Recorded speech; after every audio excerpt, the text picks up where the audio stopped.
manusia, semua dari kita itu bisa melakukan sebuah kesalahan, kaidahnya. Kemudian di antara orang bersalah terbagi dua. Yang melakukan kesalahan dengan kesombongannya, nggak bisa dia nasihati, urusannya dengan iblis dia. Yang kedua adalah orang melakukan kesalahan, ada dua lagi macam, terbagi dua. Melakukan kesalahan dia tidak dengan sengaja atau dengan sengaja. Kalau melakukan kesalahan dengan sengaja, yang perlu dibenahi adalah kesadarannya. Yang perlu dibenahi adalah hatinya. Kenapa dia melakukan kesalahan dengan sengaja? Ada melakukan kesalahan tidak sengaja. Nah, ini yang banyak dari kita. Kalau melakukan kesalahan dengan sengaja, ya tobat, sadar, selesai. Diingatkan. Selagi tidak dengan kesombongan, mudah diingatkan. Tapi ada orang yang melakukan kesalahan dengan tidak sengaja. Ini yang banyak. Nah, ini mungkin akan kita kembangkan, melakukan kesalahan tidak sengaja. Ini husnudzan kita kepada hamba Allah dimanapun mereka berada. Orang yang membuat lagu itu, nah, kita itu begini, kadang kita itu pengennya orang itu nggak salah, itu salah. Jadi kalau ngelihat kesalahan orang langsung dihabis, loh memang kita ini selama ini bergaul dengan siapa? Dengan manusia, bukan dengan malaikat kok. Kita ini kadang-kadang masuk kutub ekstrim. Semua orang kalau salah langsung dihabis, jeder. Wah, dianggap nggak punya kebaikan sama sekali. Ini juga salah. Ekstrim yang lain lagi adalah salah sudah dibela, sudah salah dibela. Ini juga nggak benar nih, dua kutub yang salah ini. Melihat orang salah, nggak memilah-milah, nggak bisa. Pokoknya salah begini dong, sudah habisin. Kadang di media, di eksos ini, lu kok merendahkan orang? Memang kita ini selama ini dengan siapa? Dengan manusia bisa salah. Kita pun yang ngomong punya salah banyak kok. Sisi lain, sudah salah dibela. Ini semuanya nggak benar dua model manusia ini. Maka ayo menjadi orang adil di sini. Jika ada orang bersalah, ya, itu adalah kalau memang atas dasar ketidaksengajaan, kita kembalikan kepada Allah, semoga dia mendapatkan kebaikan dalam niatnya. Jangan langsung habis jeder. Mungkin niatnya baik, kita tidak tahu itu. Nah, berkenaan dengan kisah lagu tentang Siti Aisyah itu, nah ini kita masih husnudzon. Semoga yang membuat lagu itu niat baik. Memang di sana ada provokasi, ada hamba-hamba yang mencoba merendahkan Sayyidah Aisyah yang tidak pernah rendahkan, dimuliakan oleh Allah. Ada sekelompok orang semacam itu. Lalu muncul lagu-lagu tentang Siti Aisyah. Satu sisi mungkin niatnya baik. Nah, ini kita kembalikan pada niatnya. Insya Allah, dan ini husnul yang menyusun syair tentang Siti Aisyah itu sampai dilakukan itu, insya Allah saya tidak kenal. Insya Allah niatnya baik untuk mengangkat tentang Siti Aisyah, agar orang mensuri teladan Siti Aisyah. Dari sisi ini sesuai dengan niatnya adalah baik. Akan tapi kita semua manusia, kadang kita melakukan kebaikan, kadang dibarengi dengan kesalahan. Tinggal kita tegur kesalahannya saja, beres. Siapa yang tidak pernah bersalah? Siapa yang sempurna dalam melakukan? Kita melakukan sholat kadang ada salahnya, takbirnya kurang begini ada. Kita melakukan zakat ada kurang ini, ada kekurangan itu wajar. Hanya yang penting adalah yaitu kita sadar kalau kurang, yuk kita benahi. Maka berkenaan tentang kisah syair Siti Aisyah yang disandungkan itu, kalau benar syair yang itu yang dilakukan itu, maka kita husnudzon, semoga yang membuat syair mendapatkan pahala besar dari Allah karena niatnya baik dia. Adapun ada kekurangan di dalam syairnya, ya itu adalah sifat manusiawi, sudah kemanusiaan, sudah manusiawi. Ada kekurangannya, tinggal yuk kita sempurnakan. Tidak perlu kita menghujat orang semacam ini, nggak ada. Dia niatnya baik, menghadirkan kisah Siti Aisyah yang baik. Hanya kalau ada kekurangannya, mari ayo kita benahi bersama. Dan semoga yang membuat atau yang menyenandungkan mendengar suara ini lalu mencoba mengubah liriknya. Baik, jadi seperti itu. Jangan langsung kita habisin seolah-olah nggak punya kebaikan sama sekali. Ini ada hal-hal yang baik, menjadi orang kenal Siti Aisyah, rindu untuk kenal Siti Aisyah dan sebagainya. Mungkin ini dari sisi kebaikannya, cuman kalau ada kesalahannya, ayo kita benahi bersama. Pokoknya gini deh, kalau orang jangan merasa benar gak ada salahnya, itu sudah salah kita. Atau menganggap orang harus benar terus gak bakal salah, ini juga salah. Kalau ada kesalahannya bagaimana? Nah, ini berkenaan tentang Syair-syair Siti Aisyah itu kita akan kembali kepada kaidah. Bagaimana? Ini pertanyaan besar. Apakah diperkenankan kita menyifati istri-istri baginda Nabi dengan sifat-sifat jasadiyah, jasadnya? Ulama memberikan rambu-rambu di sini. Sayyidat Aisyah, Sayyidah Khadijah Kubra dan yang lain adalah ummahatul mu'minin. Kami yakin Anda rindu syafaat Rasulullah. Kami yakin Anda semua adalah orang yang ingin mulia bersama Rasulullah.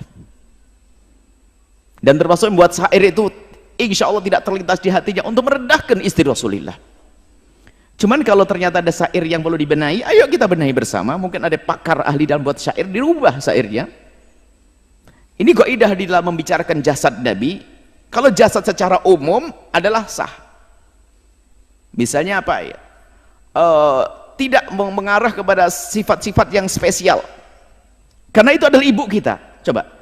Kita dengan ibu sendiri, adik sendiri, kakak sendiri, laki-laki. Anda laki-laki, normal, sehat pikiran, sehat hati, nggak mungkin bisa membayangkan atau menceritakan tentang sifat-sifat sisik detail tentang adik perempuannya atau ibundanya.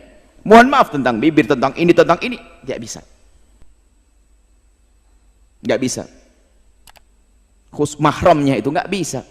Kecuali sudah hatinya rusak karena nonton yang enggak tonton ini sampai naudzubillah sampai ada orang melakukan kehinaan dengan saudaranya sendiri. Ini berbeda. Tapi normal, sehat, punya kemuliaan, nggak bisa. Menceritakan tentang detail fisik ibundanya bagaimana? Yang bakal didengar oleh orang sementara wanita akan dijaga ditutup. Menyebut tentang fisik yang sangat pribadi kepada orang lain dan orang itu bisa saja laki-laki membayangkan ibundamu nggak bisa, nggak punya adab. Makanya para ulama mengatakan bahasanya kalau bicara tentang mensifati jasadnya istri-istri Nabi jangan, tidak boleh dilakukan. Itu ibunda kita, ummahatul mu'minin, ummahatul mu'minin. Jadi jangan sampai kita menyifati sifat-sifat jasad yang semua orang akan membayangkan tentang ininya ini. Bahkan segala sesuatu yang ada hubungannya dengan jasad, mari kita tepes itu ibunda kita. Ibunda kita itu Sayyidat Aisyah. Bahkan wanita-wanita mulia seperti Sayyidat Fatimah Zahra kita tepis, kita buang. Kalau ada pikiran-pikiran tentang bayangkan tentang ini. Adapun penyebutan Nabi tentang Humairah, banyak riwayat tentang Humairah, ada riwayat palsu tapi ada juga hadis yang benar tentang Humairah waktu itu tentang baginda Nabi di saat ada orang Habasyah, dakhalal Habasyah yal'abun, kemudian Nabi kan aturidina antanduri atuhibbina antanduri ya Humairah, ya Humairah, apakah kau ingin melihat wahai Humairah? Nah, tapi Nabi menyebut Humairah. Lah Humairah itu dalam bahasa Arab itu apa? Dimaknai adalah kalau untuk menyebut orang itu kan ada, kalau bahasa kita ada orang sawo mateng, kulitnya sawo matang, kuning langsat ya, ada macam-macam. Jadi sifat umum bukan menyifati tentang bibirnya warnanya merah atau pipi merah, tidak, bukan itu. Humairah itu adalah menyebut orang yang kulitnya bukan kulit hitam, tapi kalau disebut baydha tidak disebut putih dalam bahasa Arab, sebab putih itu ada kesan baros belang, jadi tidak sebut putih. Tapi Humairah itu adalah bahasa Nabi, itu bahasa Nabi untuk istri Aisyah. Dan kita tidak perlu mengembangkan makna ini menjadi kemerah-merahan ini itu. Hati-hati, jangan itu. Ini nasihat. Jika mendengar silahkan dengar. Ada syairnya.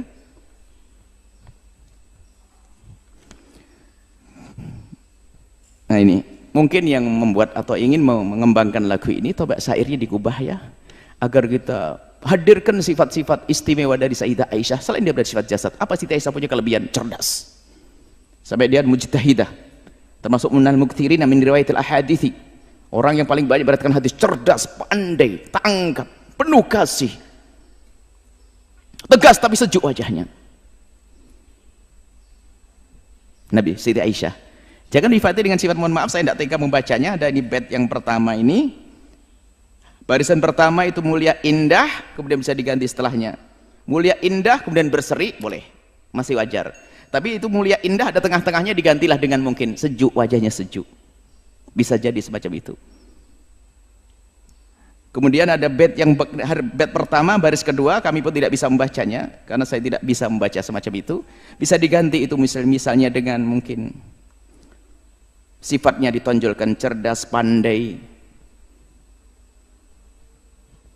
dan penuh kasih sayang, bisa saja diganti seperti itu. Bukan menyifati wajah, saya tidak bisa membacanya. Baris yang kedua dari bait yang pertama, cerdas pandai,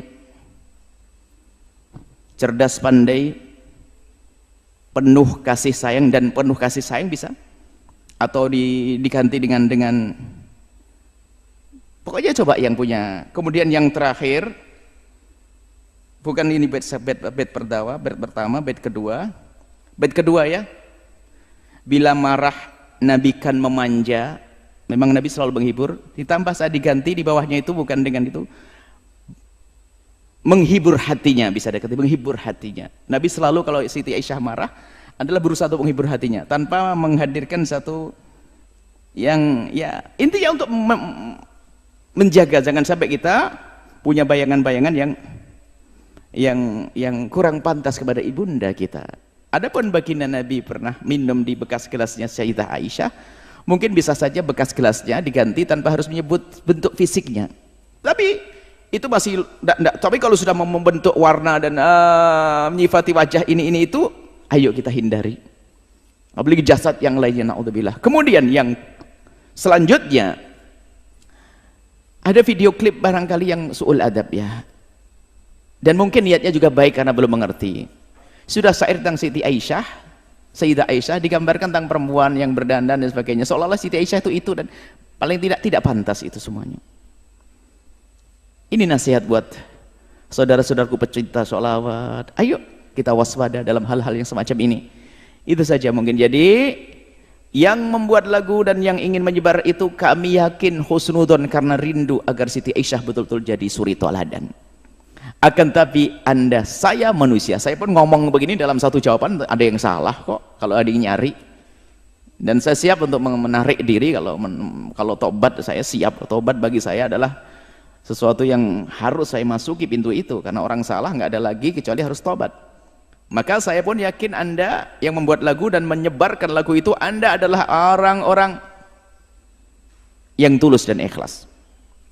Orang-orang yang tulus dan ikhlas, tinggal sekarang sempurnakan, ayo sempurnakan. Kalau Anda buat program sudah baik, ada kekurangannya, sempurnakan program Anda untuk membawa Siti Aisyah jadi suri teladan kaum wanita. Ayo kita sempurnakan bait-bait syair yang dibenahi. Kemudian juga jangan sampai memperagakan tentang sahabat-sahabat Nabi, istri Nabi. Ingat itu ibunda kita, ibunda istri baginda Nabi SAW, ummahatul mu'minin. Ini bisa kami sampaikan ya. Semoga Allah memberikan balasan segala kebaikan kepada siapapun yang berniat baik. Kemudian semoga Allah memberikan keinsafan kepada kita, siapapun dari kita yang bersalah kemudian ingin membuat perubahan. Jangan sampai Allah menjadikan kita orang sombong yang tempatnya di dalam kehinaan di neraka. Tawadhu dengan kebenaran, menerima kebenaran, menjauhi kemungkaran, dan semoga kelak Allah mengumpulkan kita di surga bersama baginda Nabi Muhammad, bersama ibunda kita Sayyidah Aisyah radhiyallahu taala anha, Sayyidah Aisyah radhiyallahu taala anha, dan Sayyidah Khadijah al-Kubra, dan istri-istri Nabi yang lainnya. Mereka wanita-wanita mulia, ummahatul mu'minin, ibundanya orang beriman.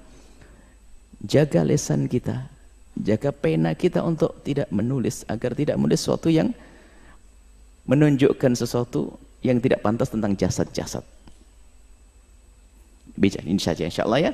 Semoga Allah mengampuni kita semuanya, menjaga hati kita, menjaga lisan kita, menjaga semuanya yang Allah berikan pada kita sehingga tidak kita gunakan kecuali untuk yang Allah ridhai. Ini saja, wallahu a'lam bishawab.